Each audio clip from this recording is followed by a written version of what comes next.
guys. Welcome once again to HERstory in the Making, presented by Club Fantasy and Women of Fantasy Football, powered by Fantasy Alarm. I'm your host, Britt Flinn. While you're there, please make sure to like and subscribe both the Club FFL YouTube channel and the Fantasy Alarm channel. We've got some really super excited stuff coming up, but we're not here to talk about that. We are here to talk with our guest, Jen Polvogt. Jen, how are you tonight? Doing so great. That intro is so awesome that you guys have. It's just like, that's some pump up music. It's real vibey, right? Yeah. Like, just let's get going. Let's get in the groove. Let's go. Yeah, absolutely. Cool. We've got a couple people in the chat right now. We've got Toronto Dave pumping you Dave. up. Jen, and then the little party emojis. Love to see that. Anybody else in the chat, guys, please put your questions in there. We'll try to get to them throughout the course of this interview. But let's go ahead and jump in if you're ready. So you've been involved in competitive sports for a very long time. What sports have you done, and kind of what was that like, and how did that prepare you for playing fantasy football? So I played lacrosse competitively from junior high, and being from a landlocked state like Colorado, lacrosse was not a thing here. East Coast, yes, but our coach, she went to Princeton, and played lacrosse at Princeton. So she had children my age and older than me, younger than me, and she approached the school, our junior high, to start this club program. And my friends and I were like, yeah, let's, I guess, do that. I mean, okay. So I did that and continued on through high school and my freshman year of college. And then my siblings and I started competitive swimming when I was 5 all the way through till I was 17. And that's a sport, man. Like, it's so individualized, and you're part of a team, but not part of a team at the same time, because you're, jumping off the blocks by yourself in a tight Speedo when you're 15, 16 years old. It's just like, oh my God, I'm really out here, aren't I? Here I am, world. So I don't know if that really prepared me for where I am now. I mean, I've always loved football on and off throughout my life. I am one of 4 children, and I'm really the only one who connected with my dad over sports. Like, my oldest brother was into music. Then my next brother was into, like, he should have been born in the Renaissance period, like archery and axe throwing and things like that. And then my sister, also musical, but being the runt of the family, kind of did a whole bunch of things. But I mean, I watched football, baseball, and basketball with my dad, and that was kind of our thing for a really long time. It still is now. I imagine you guys were Broncos fans growing up in the prime of the Broncos era, and so that was a really fun time. Yes, so that had to have been a super fun time. I kind of have a similar story with my dad and the Cowboys era. Those were our glory days in the 90s. So that's kind of such a fun time to get involved in football when your team is riding that high, and it kind of sticks with you for life, right? Yeah, it does. And we've got Nate in the chat. Oh my God. I think he knows you. Yeah, we know each other. Toronto Dave, shout out lacrosse. Miss Rachel, the Tootsie Pop, is in here. Mr. Scampers, always supportive. Great to have you in here. So you got started playing fantasy football kind of by chance. And I feel like we have a really similar story in that regard, but you got really good really fast. Tell us a little bit about your first experience with fantasy football and what that was like. Yeah, I wouldn't say I got really good really fast. I just got really lucky that one time. From what I remember, and I'll be very transparent here, because Britt, I told you a little bit of the story, but that's why I say it's similar. My aunt was in town, and I mean, we were having dinner, but Nate had this thing where he was going to go down to Old Chicago. If you're from Denver, you know Old Chicago. They have like 1,000 beers on tap and this amazing pizza. So he was going to go downtown and draft with his T-Mobile crew. And I was like, okay, well, I'm going to stay here with my aunt. I rarely see her. Ended up heading downtown to meet him later on. And he wanted me to draft. And I was like, okay. I mean, I'm removed from the sport as far as knowing all these individual players, their chemistry with the teams, their strengths, their weaknesses. And it was just like, what the hell? For fun, let's do it. Let's just do it.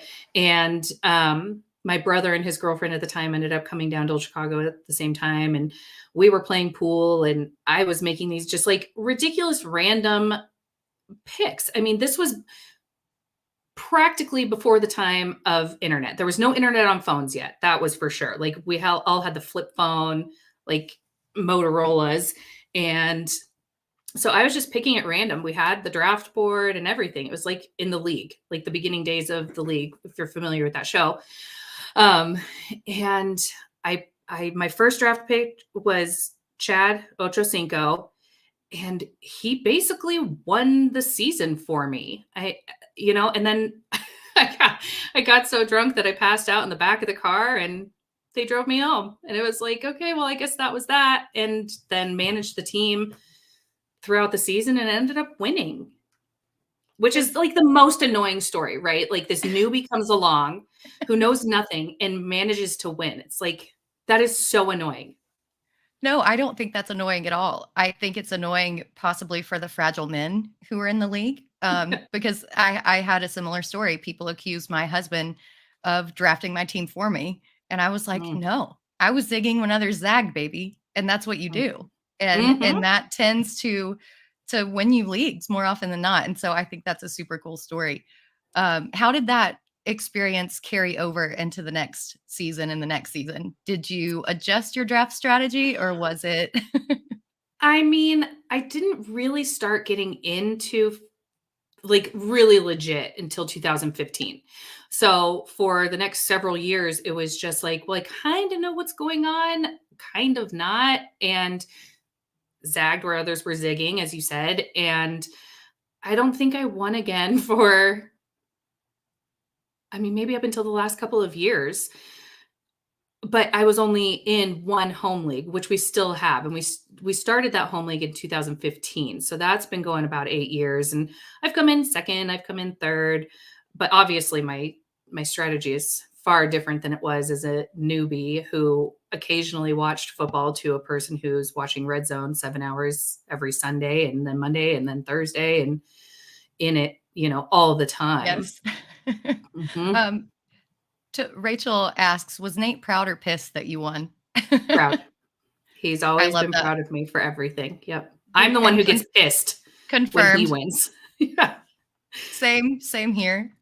We will always argue, my husband and I, over, well, you beat me and now you knocked me out of second place or first place or whatever.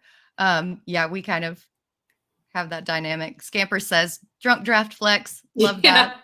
And then Nate, you crushed our home league in 2018 and 2019 as well. So I think you're selling yourself short a little bit there. I guess I am the worst. So as far as like fantasy football analysis goes, I have to try so hard to remember these things because they're such a blur. First of all, I mean, 2018, 2019, I had just had a baby. Like, I'm not remembering anything at that point in time. And then, I mean, I remember the Super Bowl this year, but Nate can spout off stats from like the 1988 Super Bowl. And I'm like, I was probably shooting Barbies in my backyard with bow and arrow. Like, I don't know. So he's right. I mean, I'm sure he's right, but I don't remember. I love that. A good humble queen we have going on here. But you started writing with In Between Media during COVID times. How did you get started with them? And when did you decide that you actually wanted to begin creating content instead of just playing fantasy as a fan? So my husband, Nate, actually got the job first. Seth Wilcock, who's the founder of IBT, he put out this tweet that was like, looking for writers. If you're interested, hit me up. It's unpaid, to be clear. Like, you're going to do this for free. And Nate was like, why not? Like, I'm going to go for it. He has been playing fantasy football since they had to write out the scores on paper and fax it in and do all that weird stuff in the newspaper. So, it was a fantasy for him to ever even pretend like he could break into a place in a setting like this. And so he and Seth really got the ball rolling. And it was probably a month or two into it that we had been having weekly phone calls with Seth after hours with a few drinks and just shooting the you know what. And he was like, why don't you come write? And I was like, okay, yeah, sure. Like, I guess actually I do have a story. Like, I legit have memories from being a child and I have things to say. I don't know if anybody's going to read them, but yeah, let's put that pen to paper and let's do this. So that was really the beginning of it. Got my Twitter account. Nate and I had a Twitter account, a joint one in, I want to say 2009 when Twitter first started popping. We were like, what's a twatter? What is a tweeter? We don't understand this. And never did anything with it. But then Nate created a new Twitter handle in 2020. And so I jumped on board and was welcomed by the community. And now I've forgotten even what you've asked me. No, I think you summed that up really well. Did you have any experience in writing or broadcasting, podcasting, anything like that before you started with IBT, or was this solely built on your love for fantasy football? This was all brand new. And I would say I didn't even have a love of fantasy football at that time. I mean, coming into it with Seth, it was like, dude, I don't know enough. Like, I can't write fantasy football. And he's like, he was very comforting and encouraging and was like, do what you can. We'll work on this together. And so really, I started diving real deep on players and stats and all that stuff 3 years ago. But I loved writing about being a mom and being a child of the 80s and 90s. And I'm sure there are endless stories about that I can't remember, but I loved sharing that part of my life because I have had so many good and bad things happen that's relatable. And just to be that person who's like, hey, you've had a miscarriage? Me too. Reach out. I'm here to talk. Or, hey, you used to vacation at the Lake of the Ozarks in the summer. Hey, me too. Let's talk about that. Where'd you stay? So it was really a way to connect with people that I have found the joy in this.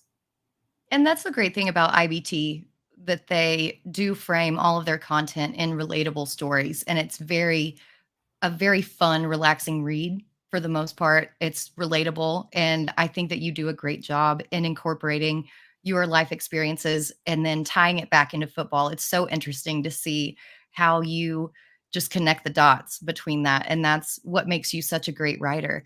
And you kind of mentioned something that makes a good transition into the next question, because you and Nate both create content. Do you guys ever bounce ideas off each other? Is there any kind of competitive element? How does that dynamic work with both of you guys writing for the same site? We bounce stuff off of each other all day long, every day. I mean, one of these days we'll post a picture of like, this is where I sit and this is where he sits. And this is we're writing and or editing or creating thumbnails for something. That's all Nate, not me. I don't create thumbnails, but we're not really competitive in that way. It's very supportive. His frustrations are my frustrations. His successes are my successes and vice versa.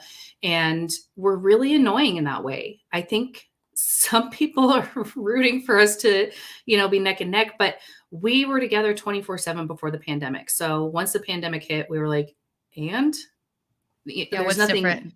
Yeah, there's nothing different here besides the kid. The kid was home all day, every day, and very, very needy. So that was a big difference. But otherwise, it's always been the two of us, and will continue to be the two of us. We're only competitive in Uno. Oh my gosh. Uno or Yahtzee? I cannot. I will flip a coffee table. I will. I will flip that coffee table and then slam a drink on your head and be done with it. Yep. I'm done. No, Yeah. we're more alike than we even knew before this interview. Yes. But you mentioned the baby.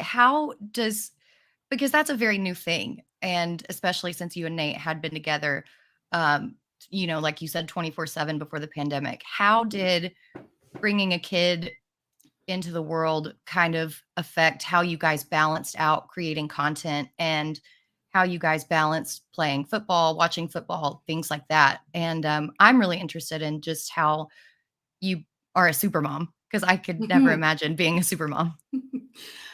I don't know if I'm a super mom, but I am a mom. And when I first had our son in 2017, I was working in the corporate world. I was the boss, I was in charge. And after about, I guess he was about 11 months old, I was like, I am missing out on too much. I've worked for somebody else for far too long. Nate was a stay at home dad. And I was like, I'm quitting. I'm quitting. I put in my 2 weeks and I've been done since August 2018. So since then, it's much easier to co parent when you're around each other all the time, because there's a different dynamic when a mom or a dad is home with the kid. They know the kid's nuances in and out because they're literally there 24/7. So I can see how in a stay-at-home situation with only one parent can be very difficult, because then the next parent comes in and gets to be the fun parent who's somewhat energized, brings new energy to that dynamic. But for us, it was like, no, we got to go to Costco. All three of us are going to Costco. We're going to go to the park. All three of us are going to the park. And I think that has actually made our relationship stronger, because it's not like there's no go ask your mom, go ask your dad. Or we do have a little bit of that where it's like, well, what did daddy say? You want another jelly bean? Like, okay, did you already ask daddy? Because, I'm upstairs and he's downstairs and you're downstairs. So there is a little bit of that, but otherwise, we're on the same page. We both take him to school every day. We bring him home from school every day together. And 99% of the world does not understand how this operates and how this works, but mutual respect for each other and listening, empathy, trying to understand what the other person is going through maybe, but also we've been together for, I think, 17 years here soon. So we've had a lot of experience working through the bumpy patches that every couple has. That's so awesome. And I think you've been overruled. I think everybody in the chat is agreeing that you are super mom. Toronto Dave, I trust Nate. Tootsie Pop, we know that. Jen is no doubt a super mom, crushing it. Love her stories. So you've been Thank you overruled, so much. Unfortunately. Well, thank you, everyone. But we will switch gears a little bit. So going from IBT, you're now an editor at Fantasy Pros Betting Pros and the lead editor for Razzball Fantasy. So how do you approach editing versus content creation? Do you approach it in that you would edit it the way that you would write it, or do you keep the writer's voice? What's your process there? Oh, it's so important to keep the writer's voice. I mean, anybody out there who's used Grammarly Pro knows that it can make suggestions to be more confident or to add clarity. And it's like, I know the writers who are writing these, and I'm like, that's not your voice. We're not changing that. We're not going to make it sound more confident, or, the readability score. We're not going to change anything to make the readability better, because this is this person's voice and they wrote it. They took the time to write it, and we're going to leave it. I mean, major grammatical issues aside, and really working with and developing writers, especially with IBT, where we can say, hey, I think this is a better direction for you to go, or this is what I'm noticing in your writing patterns, and giving feedback. I mean, constant feedback is the only way anybody gets any better. So editing for me is you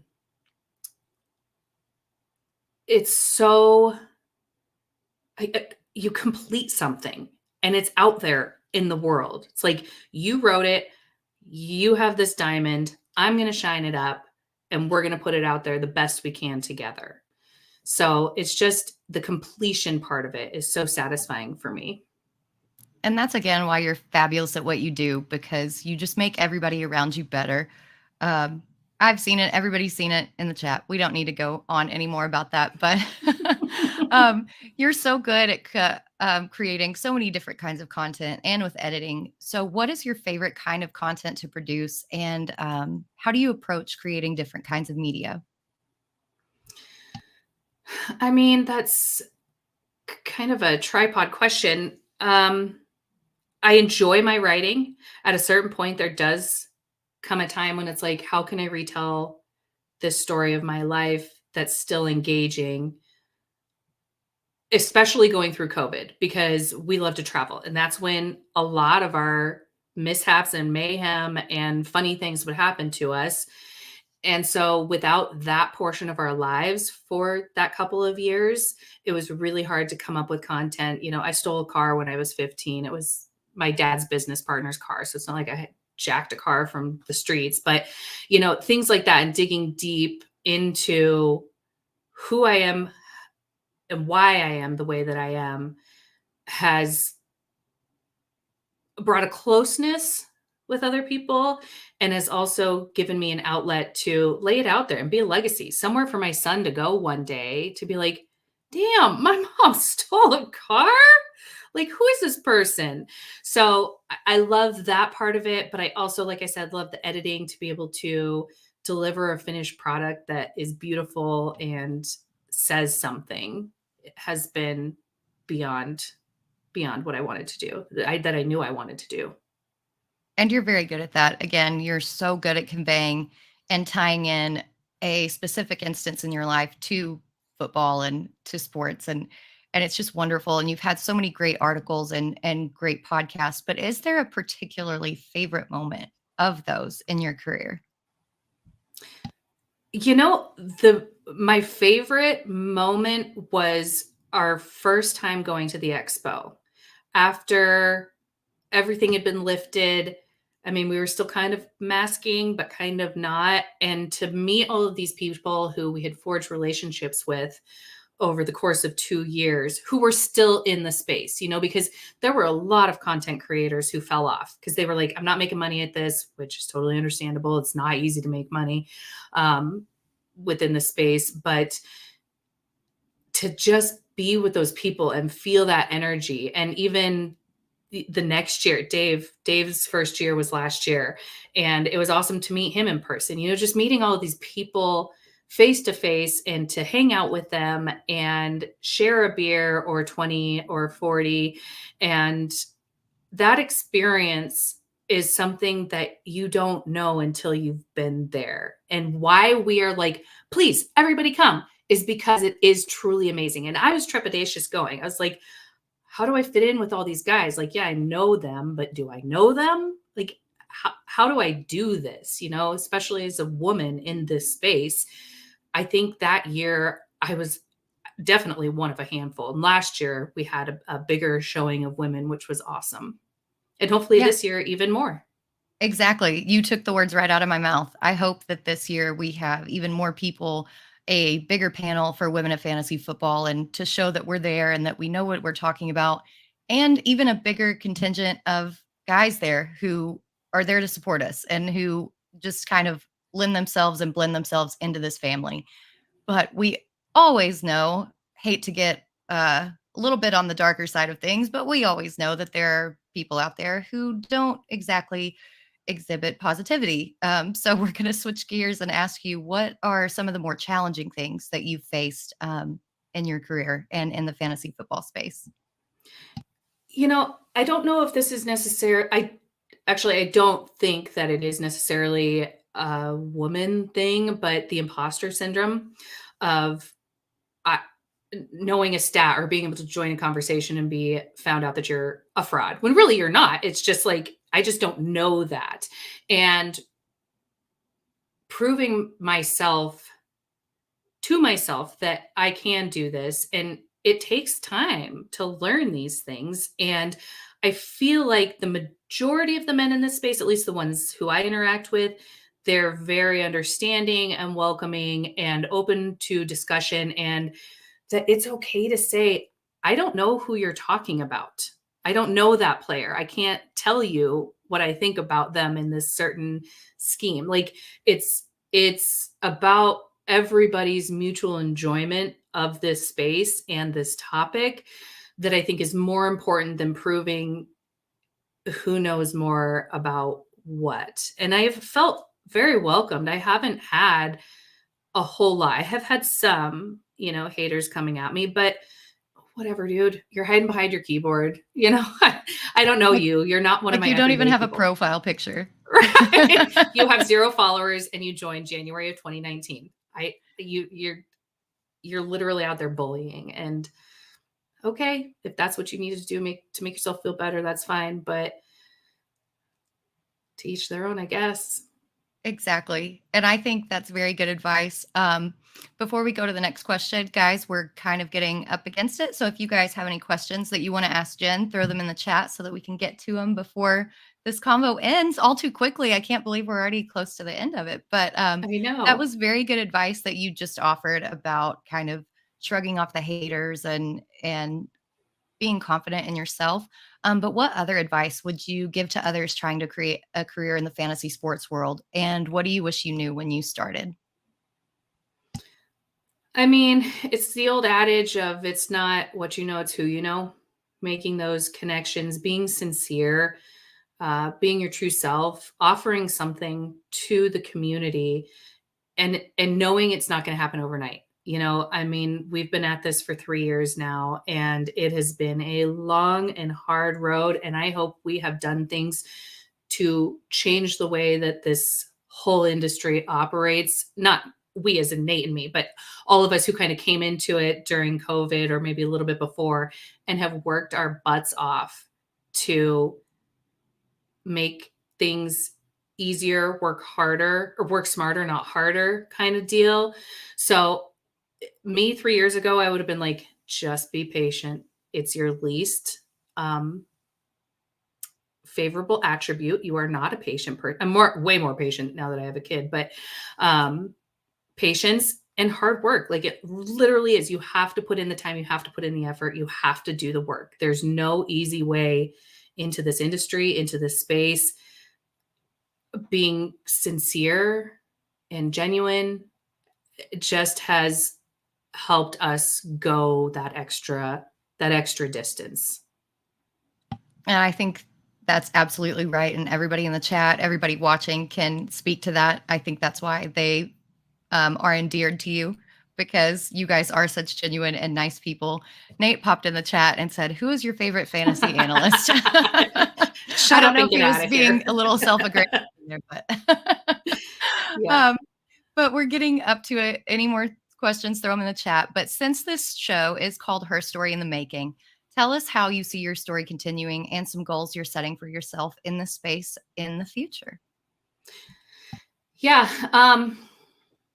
Every day is ever changing here. I mean, I was not expecting, nor was it even a goal of mine, nor did I think I even belonged in the Fantasy Pros, Betting Pros world. And Jeff Bell reached out and was like, "Hey, would you ever want to edit?" And I was like, I mean, yeah, I've been editing for IBT. I would love to do that. I love polishing things. Let's do that. And I met with Blaine, and it just all kind of took off over there. So as far as future goals, I think my goal is to be flexible and roll with the punches and say yes to opportunities that come my way that I think I can legitimately see going forward, and saying no to other opportunities that I maybe wouldn't have in the last couple of years. Because we got some advice early on that was like, say yes to everything, say yes to everything.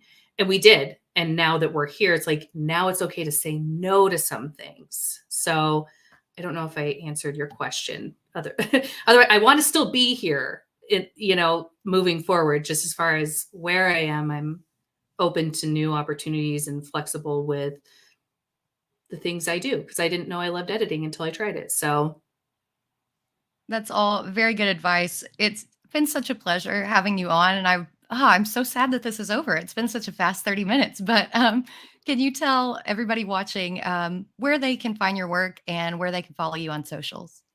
Yep. In-betweenmedia.com. You can find all of our work there. I'm at Jen Polvogt, which isn't the easiest name to spell, but Polvogt.